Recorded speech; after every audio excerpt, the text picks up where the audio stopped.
सभी को जय मसीह की। और पिछले दिनों में हमने स्वतंत्रता दिवस के रूप में मनाया। बड़ी खुशी जाहिर होती है ऐसे समय में जब हम उस आज़ादी को सेलिब्रेट करते हैं। और इसी तरीके से परमेश्वर ने भी हमें आज़ादी दी है शैतान की गुलामी से। और उस आज़ादी का जो मतलब है परमेश्वर हमसे क्या चाहता है। और परमेश्वर ने ना सिर्फ हमें एक आज़ादी दी, एक स्वतंत्रता दी, लेकिन वो चाहता है कि हम उस स्वतंत्रता में बने रहें।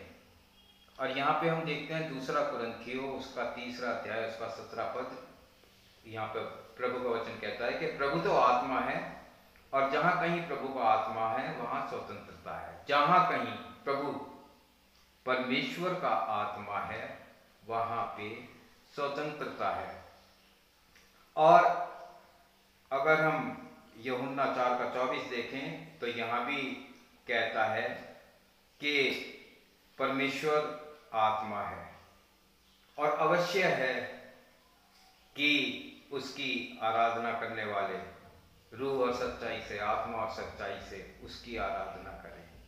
और यहाँ पर हम देखते हैं परमेश्वर तो एक आत्मा है। परमेश्वर या प्रभु जो भी यहाँ पर बोला गया, हम जानते हैं, बहुत अच्छी तरीके से जानते हैं कि ये सब प्रभु यीशु मसीह के लिए आया है। क्योंकि जब हम यूहन्ना उसका 1 अध्याय उसका 1 पद जब हम देखते हैं तो वहाँ पर साफ लिखा है कि आदि में वचन था और वचन परमेश्वर के साथ था और वचन परमेश्वर था। वही वचन जो है वही परमेश्वर था। और उसका 14 पद जब हम देखते हैं तो वहाँ पर हम पाते हैं कि परमेश्वर का वचन हमें बताता है कि वचन देहधारी हुआ और उसने हमारे बीच में डेरा किया। वो वचन देहधारी होकर जिस्म का रूप लेकर हमारे बीच में अनुग्रह और सच्चाई से परिपूर्ण होकर हमारे बीच में डेरा किया। और थोड़ा सा पुराने नियम में जब हम जाते हैं, दूसरा कुरिन्थियों 3 अध्याय उसका 15 और 16 में जब हम पढ़ते हैं तो वहाँ पर मूसा का जिक्र हम देखते हैं। और यहाँ पर यहाँ पर जो परमेश्वर का वचन बताता है, जब कभी मूसा की पुस्तक पढ़ी जाती थी तो उनके हृदयों पर पर्दा पड़ा रहता था। जब मूसा परमेश्वर से बातें करने के लिए पहाड़ पे जाता था और पहाड़ पे से जब नीचे आता था तो कहते हैं, बाइबल ये बताती है कि उसके मुंह से इतनी चमक निकलती थी कि वो अपने मुंह पर पर्दा डाल लिया करता था। और जब तक वो लोगों से बात करता था तो उस पर्दे में वो बात करता था। और सिमिलर इसीलिए यहाँ पे कहता है कि जब कभी मूसा की व्यवस्था की पुस्तक पढ़ी जाती थी तो उनके हृदयों पर पर्दा पड़ा रहता था। परंतु जब कभी उनका हृदय प्रभु की ओर फिरेगा, जब कभी उनका हृदय प्रभु यानी कि प्रभु यीशु मसीह की ओर फिरेगा, तब वो पर्दा हट जाएगा।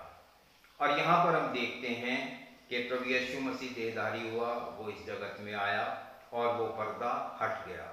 वो पर्दा जो कि एक मनुष्य और परमेश्वर के बीच में था। यहाँ पर हम देखते हैं कि क्योंकि दुनिया जो है वो परमेश्वर की खोज में है कि परमेश्वर कैसा है कैसा नहीं। लेकिन प्रभु यीशु मसीह यहाँ पर साफ कहता है कि जिसने मुझे देखा उसने पिता को देख लिया। तो वो पर्दा जो था वो यहाँ पर हट जाता है। और यहाँ पर एक चीज और हम देखते हैं कि प्रभु यीशु मसीह ने अब एक नई वाचा में उसने हमें अपना सेवक चुना है। एक पुरानी वाचा थी जो व्यवस्था के, जो लॉ के अधीन थी। एक नई वाचा में प्रभु यीशु मसीह हमें अपने सेवक के रूप में चुनता है। 2 कुरिन्थियों उसका 3:6, जिसने हमें नई वाचा के सेवक होने के योग्य भी किया। एक नई वाचा के सेवक होने के योग्य उसने बनाया। वो देहधारी हुआ, वो परमेश्वर जो आत्मा है वो देहधारी हुआ, हमारे बीच में उसने डेरा किया। और उसके बाद उसने एक नई वाचा के सेवक होने के लिए हमें उसने चुना। यहाँ पर कहता है कि जिसने हमें नई वाचा के सेवक होने के योग्य भी किया, शब्द के सेवक नहीं वरन आत्मा के। अब यहाँ पर 2 चीजें हम देखते हैं, शब्द और आत्मा। और यहाँ पर ये हमें बताता है कि उसने हमें शब्द के सेवक होने के लिए नहीं चुना, लेकिन आत्मा के सेवक होने के लिए चुना है। क्योंकि यहाँ पे कहता है क्योंकि शब्द मारता है पर आत्मा जिलाता है। शब्द जो है वो मारता है और आत्मा जिलाता है। इसको समझने के लिए थोड़ा सा यहाँ पर हम देखते हैं लूका रचित सुसमाचार उसका 10 अध्याय और उसके 25 और 26 पद को जब हम देखते हैं, लूका 10 25 और 26, यहाँ पर लिखा है कि एक व्यवस्थापक प्रभु यीशु मसीह के पास आया और उससे बातें करता है और प्रभु यीशु मसीह उस व्यवस्थापक के सामने 2 सवाल रखते हैं। पहला सवाल, व्यवस्था में क्या लिखा है, और दूसरा सवाल, तू उसे कैसे पढ़ता है। ये 2 सवाल यहाँ पर हैं। अब जाहिर सी बात है, पहली तो चीज यहाँ पर यह है कि प्रभु यीशु मसीह एक व्यवस्थापक से कह रहा है, एक डिग्री होल्डर से, जिसे व्यवस्था की डिग्री मिली हुई है। वो डिग्री होल्डर है, एक व्यवस्थापक है, और प्रभु यीशु मसीह सीधे सीधे उससे पूछते हैं कि तू व्यवस्था को कैसे पढ़ता है। बड़ी अजीब सी बात यहाँ पर है। अगर किसी एजुकेटेड पर्सन से ये पूछ लिया जाए कि जी आपको ABCD आती है या नहीं, तो कितना बुरा लगेगा। वो एक व्यवस्थापक है, उसके पास इसकी डिग्री है व्यवस्थापक की, लेकिन प्रभु यीशु मसीह उससे पूछते हैं कि व्यवस्था में क्या लिखा है, पहली चीज, और दूसरी चीज कि तू उसे कैसे पढ़ता है। अब यहाँ पर समझने वाली बात यह है कि उस समय में जो लोग थे वो व्यवस्था के अनुसार अपने जीवन को बिताते थे। इसका मैं ये नहीं कह रहा कि हमें व्यवस्था के अनुसार जीवन नहीं बिताना चाहिए, लेकिन वो एक एक शब्द को पूरा करना चाहते थे और सिर्फ शब्दों पे ही वो अपना मन को लगाए रखते थे, इससे आगे नहीं। बड़ा अच्छा एग्जाम्पल इसका हम देखते हैं मत्ती रचित सुसमाचार उसका 23 अध्याय और उसका 23 पद, जहाँ पर लिखा है कि हे अंधे अगुओं और शास्त्रियों, तुम पर हाय, क्योंकि तुम सौंफ और जीरे और पुदीने का तो दशमांश देते हो, लेकिन व्यवस्था की गंभीर बातें अर्थात न्याय, दया और विश्वास इन्हें भूल गए। तो ये बात है, यहाँ पर जो है वो एक तरह से व्यवस्था को पूरा कर रहे थे। जो दशमांश देना है, सौंफ जीरे पुदीने तक का दशमांश वो देते थे, क्योंकि व्यवस्था के अनुसार अपने खेत की उपज तू परमेश्वर के भवन में लेके आना, वो इसको पूरा कर रहे थे। लेकिन इसकी दूसरी साइड जो गंभीर बात है, न्याय, दया और विश्वास, वो इसे भूल गए थे। और इसीलिए यहाँ पे हमने परमेश्वर के वचन में देखा कि जिसने हमें नई वाचा के सेवक होने के लिए चुना, शब्द के नहीं लेकिन आत्मा के सेवक, क्योंकि शब्द मारता है। और हम देखते हैं एक व्यवस्थापक और प्रभु यीशु मसीह के पास आता है और अनंत जीवन के बारे में पूछता है। एक धनी आदमी भी प्रभु यीशु मसीह के पास आता है, अनंत जीवन के बारे में पूछता है, और प्रभु यीशु मसीह जब उससे कहता है कि अपना धन बेचकर कंगालों को दे दे और स्वर्ग में तुझे मिलेगा, तो वो चला गया, उसने अनंत जीवन खो दिया। यानी कि एक तरह से वो स्पिरिचुअली खत्म हो गया वहां पर।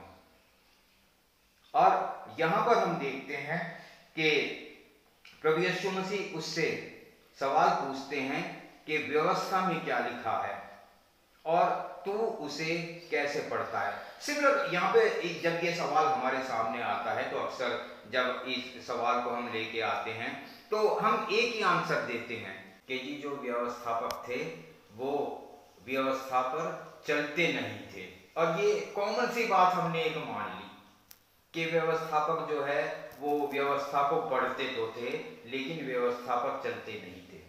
लेकिन आज हमारे बीच में जो एक सबसे बड़ा सवाल है वो ये है कि क्या हम व्यवस्था पर चल रहे हैं।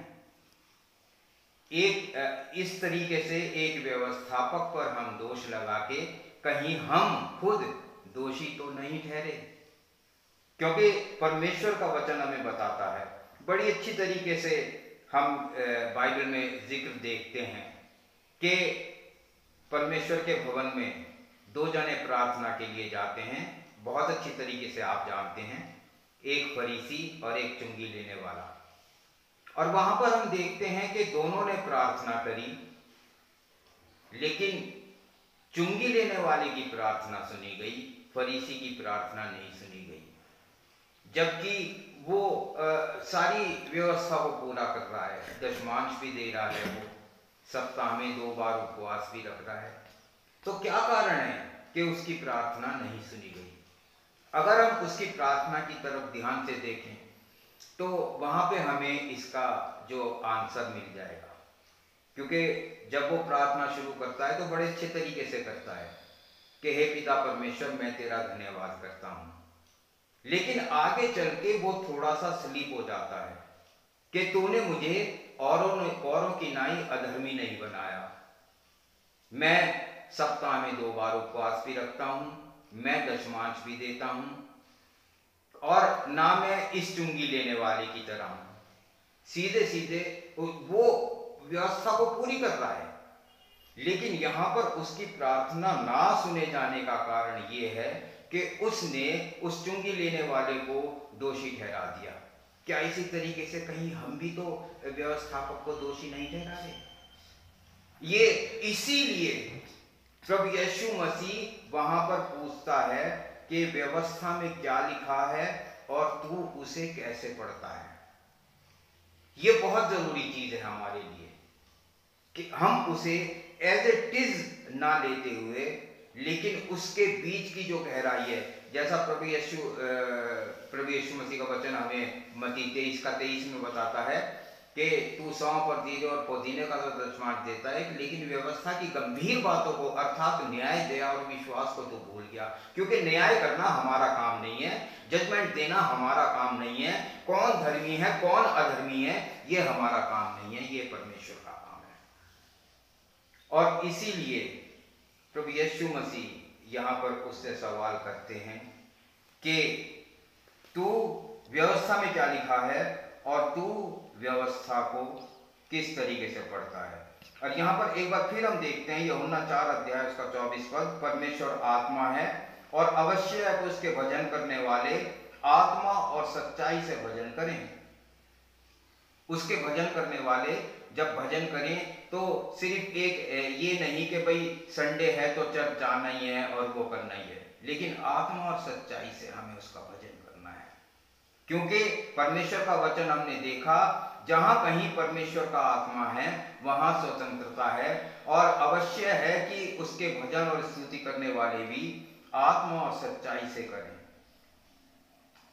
बाइबल जो है हमें अपने आप में सारी बातों को बताती है, बाइबल को संपूर्ण पुस्तक कहा गया है।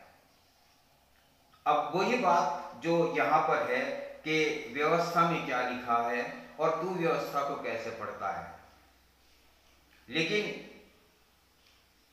अगर हम यूहन्ना उसका आखिरी अध्याय और उसकी लास्ट वर्स अगर हम देखें तो वहां पर लिखा हुआ है कि बहुत से ऐसे काम हैं जो प्रभु यीशु मसीह के द्वारा किए गए, लेकिन वो इस पुस्तक में नहीं लिखे गए।